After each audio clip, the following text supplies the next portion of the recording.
Hello everyone, welcome to our channel. This is Shalini Sharma. मैं लेके आई हूँ क्लास 8 हिस्ट्री का chapter number 12 India after independence का समरी। ठीक है, पहले वाली जो समरीज हैं आप उससे please go through all the summaries. उसमें क्या होगा, क्वेश्चन आंसर्स भी आ जाएंगे, चैप्टर में क्या डिटेल्स हैं, क्या क्या इंपॉर्टेंट है, सब कुछ मिल जाएगा आपको। टाइम कम होगा डेफिनेटली अभी, तो विद इन 5-15 मिनट्स में आपका चैप्टर कवर हो जाएगा। देखिए, इसमें बताया है ऑल ओवर क्या इंडिया का क्या हुआ जस्ट आफ्टर इंडिपेंडेंस। अब इंडिया को क्या क्या प्रॉब्लम फेस कर रही है और क्या क्या न्यू चीजें हुई इंडिया में जस्ट आफ्टर द इंडिपेंडेंस। तो India became independent in August 1947, everybody knows. ठीक है, 8 मिलियन रिफ्यूजीज थे। कितने थे टोटल? 8 मिलियन रिफ्यूजीज थे, जो कि अब जो पाकिस्तान में है वहां से आ रहे थे। पहले तो वो एक ही था ना, इंडिया पाकिस्तान, तो वहां से आने वाले 8 मिलियन थे। अब उनके लिए खाना, उनके लिए शेल्टर, उनका पूरा लाइफ कैसे होगी, उनकी लाइवलीहुड जो भी आपको जीने के लिए चाहिए, सब कुछ प्रोवाइड करना था उन्हें। एक न्यू स्टार्टिंग थी, बोल सकते हैं जीरो से स्टार्टिंग थी। India face many problems definitely after independence, like refugee का शेल्टर हो गया, फूड हो गया and many more things. 500 princely state decision to join new nation. जो प्रिंसली स्टेट थे ना, जो ऑलरेडी किंग्स के अंडर में थे, जो प्रिंस लोग चला रहे थे, वो एक तरीके से जैसे होता ना, जो घराने चलाते हैं, जो किंग वगैरह, जो ऑलरेडी उनको एरिया, पर्टिकुलर स्टेट जो उन्होंने अपने अंडर में कर रखा था, अब वो कौन सी स्टेट की तरफ जाएंगे, कौन से स्टेट में रहना पसंद करेंगे, यहीं रहेंगे या हो सकता है कि वो लोग बोले नहीं, हम अपना अलग ही स्टेट है जो हमारा, वो हम अलग ही बनाएंगे, हम ज्वाइन ही नहीं करेंगे। उनको कन्विंस करना या फिर उनकी जो डिसीजंस है उसको समझना क्यों ऐसा कह रहे हैं। तो ये भी एक बहुत बड़ा वो था, प्रॉब्लम थी princely to join new nation. Population was 345 million. 345 million कहाँ था उस टाइम? पॉपुलेशन थी ओनली 345 मिलियन। ओनली नहीं है, ये पूरी की पूरी कंट्री का होगा। अब हमारा तो 1947 था, कई कंट्रीज हैं जिसका अभी इतना ही है, टोटल कंट्री में इतने लोग हैं, काफी तो इससे भी कम भी होंगे। With different caste, religion, dress, food, पता नहीं कितनी सारे चीजें हैं ना। हमने तो एक, आप हेयर स्टाइल भी देखोगे ना, तो एक जगह से दूसरी जगह में, एक से दूसरे स्टेट में वो चेंज हो जाएगी। फेसेस तो चेंज होते ही हैं, और आप देखो हेयर स्टाइल चेंज होती है, फूड चेंज हो रहा है, ड्रेस चेंज हो रही है, शूज चेंज हो रहा है, जूतियां यहाँ पहनी जाती है, कहीं और आप देखोगे मोजड़ी जूतियां नहीं पहनी जाएगी, पगड़ी साफे कहीं पहनी जाएगी, कहीं नहीं पहनी जाएगी, है ना। कई बार है ना, जैसे महाराष्ट्र में व्हाइट कलर की फर की टोपी दूल्हे पहनते हैं, यहाँ पे क्या पहनते हैं? पगड़ी, साफा, ये सब पहनते हैं। तो ठीक है, तो ये जो पॉपुलेशन थे उस वक्त का, वो कितने सारे डिफरेंस था। देखो, एक सिर्फ एक पर्टिकुलर जो एक समझ के लोग नहीं थे, उनकी लैंग्वेज अलग थी, उनका रिलीजन, कल्चर, बहुत कुछ अलग था। अब क्या हुआ, प्लानिंग कमीशन का सेटअप हुआ। कब हुआ? 1950 में। प्लानिंग कमीशन का सेटअप जब हुआ तो उसका काम क्या था? For economic development to balance different state and religion. एक इकोनॉमिक डेवलपमेंट, एक डेवलपमेंट किसके साथ? इकोनॉमिक के साथ। कहाँ? टू बैलेंस डिफरेंट स्टेट और रिलीजन। रिलीजन मतलब लोगों के, और स्टेट का एक बैलेंस बनाना। फर्स्ट 5 ईयर प्लान हुआ। कब हुआ? 1951 में। देखो, प्लानिंग कमीशन कब बना? 50 में। उन्होंने फर्स्ट 5 ईयर प्लान कब बनाया? 51 में। बहुत जरूरी है, पूरे क्वेश्चन में आप ये भी लिख दोगे ना और उसको डबल लाइन कर दोगे तो वो पता चल जाता है उसको, जो चेक करता है कि इसने बहुत कुछ याद किया।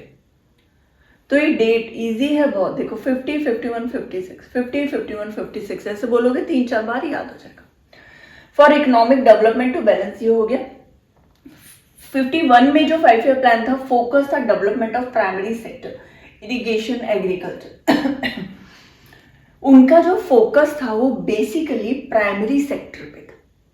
बहुत ह्यूज लेवल पे नहीं सोच रहे थे, शुरुआत हुई थी प्लानिंग कमीशन की, जस्ट शुरुआत हुई है, फर्स्ट प्लान कर रहे हैं, तो क्या बहुत ह्यूज लेवल पे सोचेंगे? नहीं। अभी वो क्या सोच रहे थे? प्राइमरी सेक्टर्स के बारे में, इरिगेशन, एग्रीकल्चर, उनको कैसे डेवलप करते हैं, transport, land, etcetera. Important feature was development of economic sector. Economic sector का डेवलपमेंट, क्यों प्लानिंग कमीशन बनाया इसलिए गया था ना, इकोनॉमिक डेवलपमेंट के लिए, इसलिए। सेकेंड 5 ईयर प्लान आया तो क्या हुआ, महालोनाबिस मॉडल पे, ये बहुत इंपॉर्टेंट है महालोनाबिस मॉडल, 2-3 बार लिख लो, या फिर आप जहां नोट्स लिखते हो ऊपर ही ऊपर लिख लो इस वर्ड को, तो आप कैपिटल लेटर्स में लिखोगे, जब भी पढ़ोगे ना, टर्न करोगे पेज, आपको याद आ जाएगा एग्जाम में मैंने ऊपर कुछ लिखा था। डेवलपमेंट ऑफ पब्लिक सेक्टर, 1956 में किस चीज पे फोकस किया गया, डैम्स ऑफ स्टेट, स्टेट पे डैम्स बनाने। 56 याद रखना। यूनियन लिस्ट क्या होता है भाई, union list subject where taxes, defence, foreign affairs, central government देखती है ना यूनियन लिस्ट, उसके अंडर में क्या आता है, टैक्स, डिफेंस, फॉरेन अफेयर्स, ये आपके फिल इन द ब्लैंक्स में भी है, और ये 3 ही आएंगे इसमें बेसिकली। कॉन्करेंट लिस्ट में क्या होता है, जहां स्टेट और सेंटर दोनों काम करती है, बोथ वर्क्स, फॉरेस्ट और एग्रीकल्चर। भाई फॉरेस्ट तो स्टेट में भी है ना, और स्टेट कहाँ है, पूरी कंट्री में ये हिस्सा है, तो उस पर डिसीजन लोगे तो सिर्फ एक अकेला स्टेट नहीं ले सकता, आपको सेंटर को भी इन्वॉल्व करना पड़ेगा। एग्रीकल्चर, ठीक है। मिक्स्ड इकोनॉमी क्या होती है, what is mixed economy, single एक 1 लाइनर आंसर दीजिए, what is mixed economy, economic planning where state and private sector work, ऐसी प्लानिंग, इकोनॉमिक प्लानिंग जहां स्टेट और प्राइवेट सेक्टर दोनों काम कर रहे हैं, तो मिक्स्ड हो गया ना, स्टेट भी कर रहा है और प्राइवेट सेक्टर भी कर रहे हैं, दोनों किस पे, इकोनॉमिक प्लानिंग पे।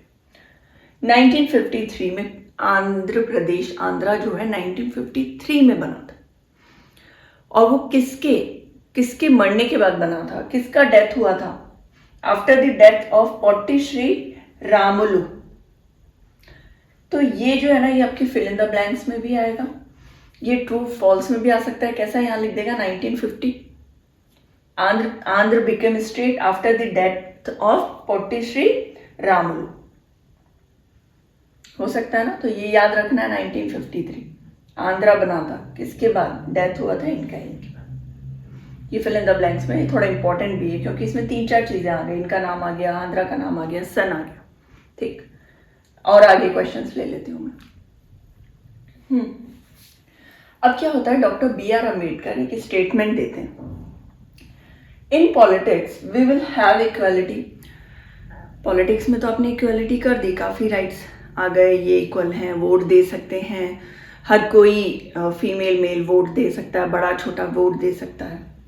Social life will have in equality, यहाँ तो आपने कर दिया इक्वालिटी, मगर सोशल लाइफ में अभी भी इन इक्वालिटी है।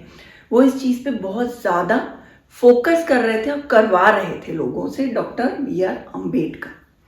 तो ये हो सकता है कि आपके पास ये स्टेटमेंट आ जाए और ये बताया जाए या ये पूछा जाए कि ये किसने कहा था, तो आप लिखेंगे doctor B.R. Ambedkar. In society we continue deny the principle of 1 man and 1 value. वो बोल रहे हैं सोसाइटी में तो हम अभी भी डिनाई करते हैं इस चीज को कि 1 वैल्यू, एक पर्सन जो है, हर एक पर्सन की अपनी एक अलग वैल्यू है और सब इक्वल है। स्टिल मैं उस टाइम की बात नहीं कर रही हूँ, अभी भी ऐसा ही है काफी लोगों के दिमाग में। True democracy is wiping out of lower and upper caste system. Definitely जो ट्रू डेमोक्रेसी वही है कि आप ये जो है ना system, upper level lower level, जो फॉरेन कंट्रीज में सब इक्वल है, वैसे यहाँ भी होना चाहिए। महात्मा गांधी का ड्रीम क्या था, ये ड्रीम था कि 1 इंडिया, एक इंडिया हो, मगर ये क्या हो गया, शटर हो गया और डिवाइड हो गया इंडिया 2 पार्ट्स में, इंडिया और पाकिस्तान। कांग्रेस को बहुत डर लगा, उन्होंने लगा अब जैसे यहाँ पे इतने दंगा फसाद हो रहा है इस चीज को लेके, तो ये स्टेट में भी होगा डेफिनेटली, लैंग्वेज से रिलेटेड, कल्चर से रिलेटेड, वो बोलेगा हमारा भी अलग करो, हमें इंडिया से अलग होना है, जैसे पाकिस्तान के साथ हो गया। तो वो बहुत डर रहे थे इस चीज को, मैनी डेथ काफी हुए बिकॉज ऑफ रियॉट्स। कांग्रेस पर देखो, कांग्रेस को सबसे ज्यादा डर क्यों लग रहा था, क्योंकि उस टाइम थी जो हेड थी ना, वो कांग्रेस ही थी, है ना। तो स्पेक्टिकल ऑफ स्टेट डिवीजन, इससे वो डर रहा था कांग्रेस। जवाहरलाल नेहरू हो गए और वल्लभ भाई Patel were against of creating, और वो बिल्कुल अगेंस्ट है, ऐसा नहीं हो, लैंग्वेज के बेसिस पे हम स्टेट्स को डिवाइड नहीं करेंगे बिल्कुल भी। Hindi became official language and English as communication language, ये बना दिए गए, हिंदी को ऑफिशियल लैंग्वेज और इंग्लिश को एक कम्युनिकेशन लैंग्वेज के रूप में इस्टेब्लिश कर दिया गया था। फाइनली ये सब हुआ। अब जो छोटी छोटी जैसे मिक्स्ड इकोनॉमी, प्लानिंग कमीशन, ये जो है घुमा फिरा के जो बातें पूछी जा रही है वो उनसे ही। अब वो पूछ रहा है कि जस्ट आफ्टर, अगर बाई चांस वो पूछता है कि प्लानिंग कमीशन कब सेट हुआ, उसका क्या क्या काम किया, आप पूरा बता दोगे प्लानिंग कमीशन इस सन में हुआ, फर्स्ट 5 ईयर प्लान तब आया, सेकंड 5 ईयर प्लान तब आया और पूरा हुआ, आंसर आ गया। इंक्लूड करना मिक्स्ड इकोनॉमी क्या होती है उनको बताना, जो आपको ऑलरेडी पता है, 1 लाइन में तो बताया था, उसको 2 लाइन में आप बना सकते हैं आराम से, 3 लाइन में, इतने में अच्छा 2 पेज का आंसर, क्वेश्चन आंसर हो जाएगा आपका। शॉर्ट में आएगा, शॉर्ट में भी बता दोगे आप। ओवरऑल ये चैप्टर जो हमारा यहाँ कंप्लीट होता है। Thank you.